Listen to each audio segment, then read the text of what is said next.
Welcome, fellow castigators. I recently binged Netflix's live-action adaptation of Avatar: The Last Airbender, and I can say with complete confidence that it's better than the M. Night Shyamalan film. If you've already seen the show, you can skip ahead a little to my critiques. The series begins back in time with Fire Lord Sozin establishing the war between nations and the Avatar's prophesied destiny. It then immediately cuts to an opening narration that establishes the war between nations and the Avatar's prophesied destiny. The Airbenders get destroyed for 10 minutes, and Aang inadvertently freezes himself. Forward in time, Katara and Sokka find Aang unconscious and bring him back to the Water Tribe, where Gran establishes the war between nations and the Avatar's prophesied destiny. They really botch Aang's entrance here. It does nothing to tell us what kind of person he is, unlike the original penguin sledding gag. Aang gets captured by the Fire Nation, and even though Katara and Sokka don't know to say yip yip, they manage to follow flying on Appa anyway. As they escape, Zuko fires a huge catapult at them, and Katara manages to stop it with a big wall of water, even though she only received 2 seconds of training from Aang in the ice cave. They arrive at the Southern Air Temple, where Katara finds that Gran has left the waterbending scroll in Katara's pack. Apparently, she kept this from Katara so that she wouldn't be caught waterbending, but it's arguably more dangerous for her to be doing so now that she's out and about, rather than hidden in the tribe where they obviously weren't being watched very closely. You'd think that Gran would have been worried about Katara's ability to defend herself long before this, but I guess she's just a terrible grandmother. Next, the gang arrives on Kyoshi Island, which is led by a woman, because the gaggle of female warriors wasn't empowering enough, I guess. Suki is introduced as annoyingly arrogant, and although she does indeed train Sokka, the whole sequence is used only to build romantic tension. I don't really appreciate Suki being demoted to love interest and keeper of mommy issues, rather than a catalyst for Sokka's character development. Sokka doesn't even get to don the Kyoshi warrior's uniform. Katara, however, is constantly told how amazing she is by the residents of Kyoshi. Aang successfully contacts Avatar Kyoshi, who tells him to be strong or something like that. Next, Katara is struggling to master the water whip, which is hard to believe after seeing her absolutely murk a flaming boulder. The gang go to Omashu, where they meet Sai, the mechanist, who is supposed to be at the Northern Air Temple to bring Aang closure by making him realize that even though the airbenders are all gone, there are still those who possess the airbending spirit. Instead, Sai is in Omashu maintaining the delivery system. Katara meets Jet, who plans to kill King Bumi. Jet is mostly there to be a love interest for Katara, which plays out to be pretty gross, as it's obviously an adult man hitting on a teenage girl. The Mechanist is then revealed to be a turncoat, which doesn't work quite as well in this version. In the original, there was some level of understanding, since he was mostly alone at the Northern Air Temple, with no defenses from the Fire Nation. In Omashu, he has a literal king with an army to report to. Sure enough, the story is resolved later by Sai simply outing the spy to the king off-screen. Other than supplying the Fire Nation with the hot air balloon design, Sai has no real purpose to the story. Next, Aang meets King Bumi and recognizes him immediately, despite 100 years having passed. Bumi is jealous that Aang has not had to experience all those years of war and glares at him from across the table. Katara gets wind of the plot to kill Bumi, and she and Sokka traverse the underground caves to reach Aang. The singing hippies from Book 2 are down there and tell the story of the 2 lovers, who are now gay. They also meet a badger mole who can smell love, and the whole thing feels very pointless. We then get a scene of Uncle Iroh's son's funeral, and we get a look of the potential for good that Iroh sees in Zuko. These flashbacks between the two are probably the only effective additions to the series. Bumi then has a test for Aang, where he challenges him to a fight, which Katara and Sokka arrive just in time to break apart. Instead of Bumi trying to teach Aang a lesson about thinking outside of the box, Bumi is spiteful about being king during the war with the Fire Nation and is beating up Aang for fun. Aang tells Bumi to chill out, Sai snitches on the Fire Nation spy, Jet gets frozen by Katara, and then the episode ends. Now halfway through the series, Aang, Sokka, and Katara fly on Appa with inexplicably no wind. They land in a town where the inhabitants are being taken away by an angry spirit. Aang meditates to enter the spirit world, and somehow Sokka and Katara are able to follow him in. While inside, they encounter Wan Shi Tong from Book 2, Princess Yue in spirit form, and monk Gyatso. The spirit world decides to mess with Katara, and we see a flashback that reveals that it was actually Katara's fault that her mother was killed by a Fire Nation soldier. This would have been an interesting thought, but it isn't addressed again, and Katara's feelings on the matter are not resolved. Sokka gets a flashback too, and we see him being congratulated by his father for a successful run of ice dodging. Afterwards, Sokka overhears the men of the village admitting that he failed the test, and everyone thinks he is useless. Yet again, this fails to add anything to Sokka and takes away any potential for the character. Sure, Sokka is meant to be woefully unready for his adventure, but he undoubtedly shows a competency for fighting along the journey. He is in no way meant to be entirely useless. Next, Iroh and Zuko hire June to track down Aang. June hits on Iroh, and it's one of the very few legitimately funny moments in the series. Back in the spirit world, Aang meets Ko, the face stealer, who is properly creepy. Ko has captured Sokka and Katara and refuses to let them go. This scene would have been much more tense if Aang was not able to show emotion, and it would have been very easy for the actor, who doesn't exhibit a great range anyway. Regardless, Aang leaves to contact Avatar Roku alone and somehow flies to the Fire Nation temple overnight. Roku tells Aang that Ko's mother is the god of identity, and that Roku stole a totem from Ko for some reason. June captures Aang and delivers him to Zuko and Iroh, and then Zhao immediately takes Aang from Zuko and Iroh. As much as I love that they included June, I feel like it would have been less complicated if Zhao just captured Aang at the temple. This is probably the best and most accurate episode in the series, and it's still stupid and convoluted. But I digress. I mean, who's really going to complain about June?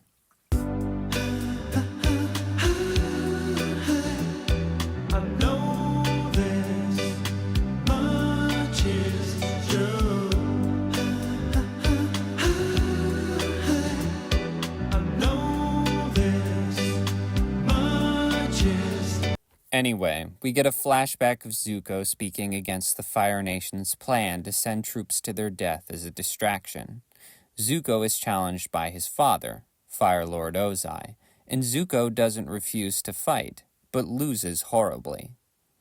There's a clever twist at the end, where it turns out the troops who were sent in to assist in Zuko's hunt are the same soldiers who are going to be used as a distraction. Credit where credit is due. That's pretty good. Next, Zuko dons the mask of the Blue Spirit and breaks Aang out of captivity. All the Yu-Yan archers are women because of course they are. Gotta fill that diversity quota. Aang goes back to Ko, the face stealer, and simply returns the stolen totem in exchange for Sokka and Katara. What could have been a relatively okay episode is utterly ruined by narration from Uncle Iroh that says something along the lines of, "Maybe the mask is who we really are." I swear these writers have half the talent and 4 times as much pretension as the originals. Zuko is charged with treason and escapes on a boat full of blasting jelly. He jumps out just in time, and instead of faking his death, being part of the plan, Both Zhao and Iroh think him dead. Aang, Sokka, and Katara arrive at the Northern Water Tribe and learn that women are not allowed to fight. Giga Chad Master Pakku says that Katara is too weak to fight, and Aang suggests that he's right, and that Katara should not be on the front lines. So they were uncomfortable with Sokka being briefly sexist, but Aang and the entire Northern Water Tribe being sexist is okay? Princess Yue is introduced, and boy is she ugly. It's too bad she's not talented, because she isn't exactly going to be a top model. She flirts with Sokka and says that she broke off her arranged marriage with Han.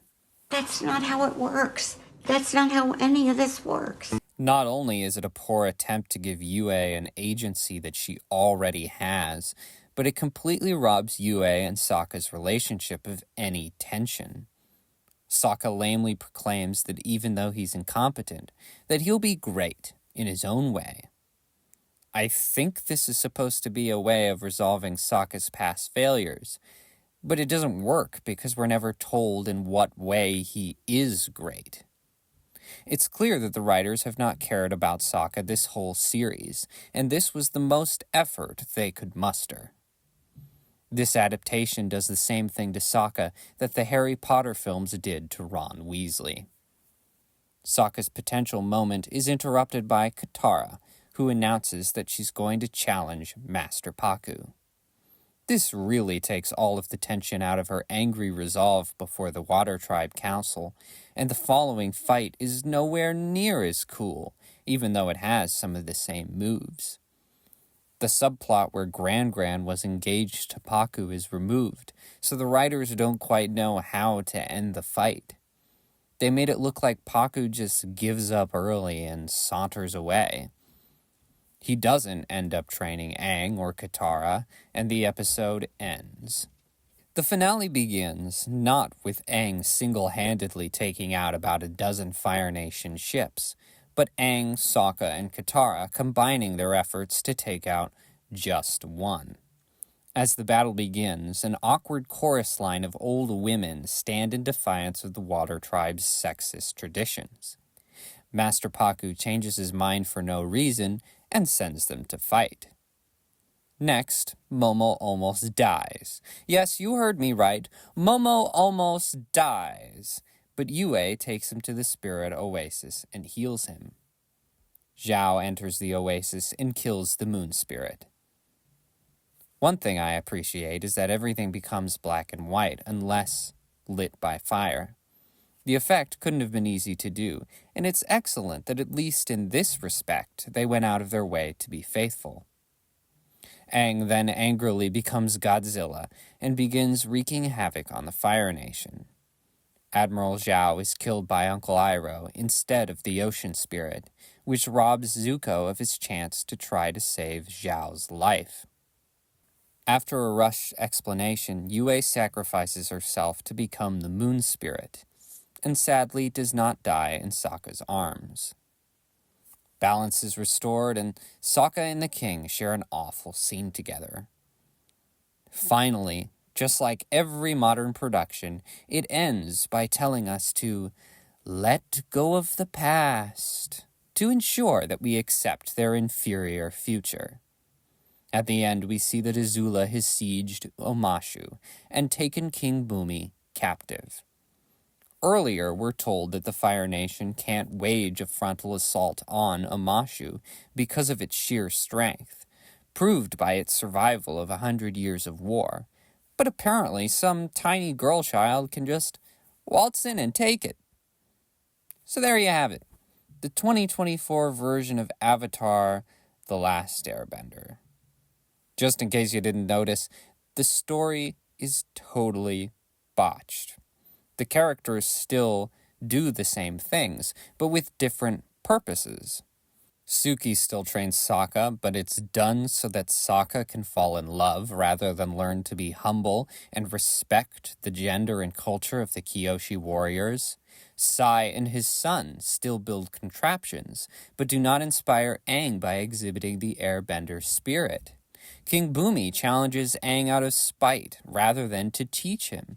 And Paku's stubbornness is not melted by the memory of his lost love, so that Katara does not learn that her greatest weapon is not her brute strength, but ultimately her heart. In other words, Aang, Sokka, Katara, and others are robbed of vital character development, and what were once important adventures become random events that don't ever feel worth the screen time. It doesn't help that most of the series is filmed on the volume, so the characters never really feel like they're actually there. Worst of all, they spend a lot of time awkwardly standing in a straight line like they're in a play. I was already sick of the CG environments before episode 1 was over, and my distaste has only grown. The costumes are nicely accurate, but many of them need more fine details to not look like cheap cosplay.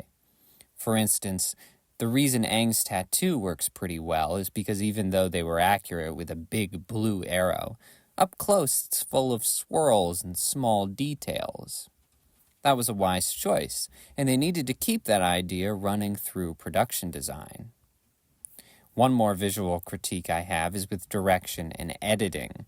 I already mentioned how awkward the blocking is, but movement isn't much better. Nearly every fight scene has tons of annoying frame rate changes, like it was directed by Zack Snyder. Next season they should consult the crew of One Piece, which had spectacular fight scenes.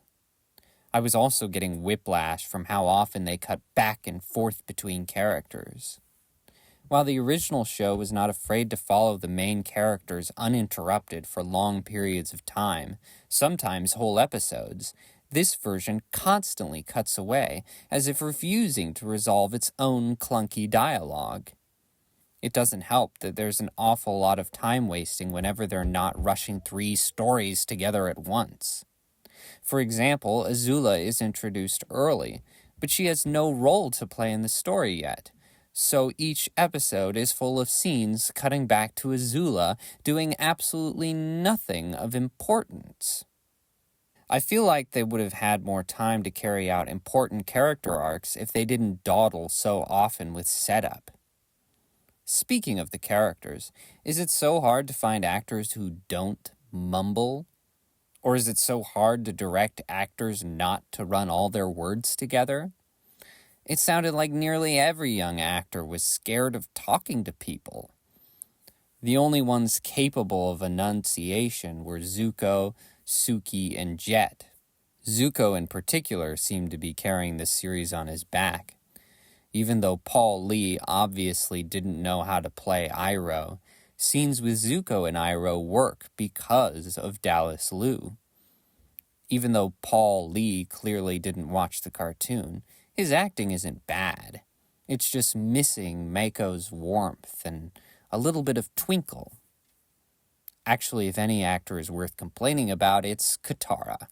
She is more wooden than a tree, and every scene she's in is ruined by her cold, dead stare. I don't fault her so much as I fault the people who casted this kid and gave her hope.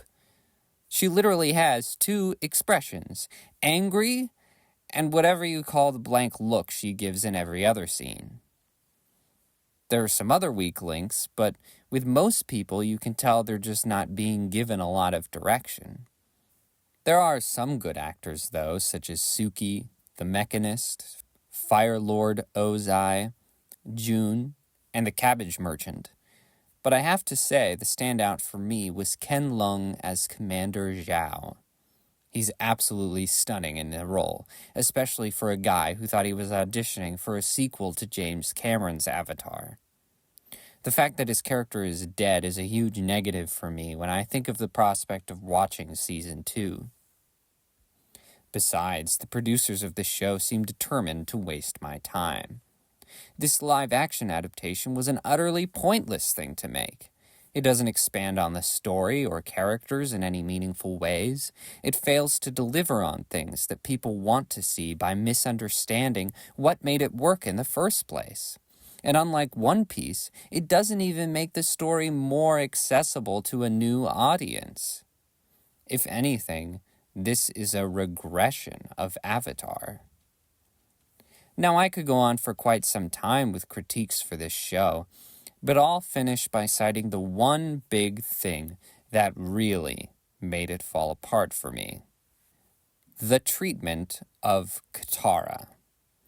This new version of Katara has very little struggle, very little personality, and is constantly told how amazing she is by everyone. In the original series, she is gifted, but she is far from a stoic girl boss who always does the right thing. Katara is hands down the heart and soul of Avatar.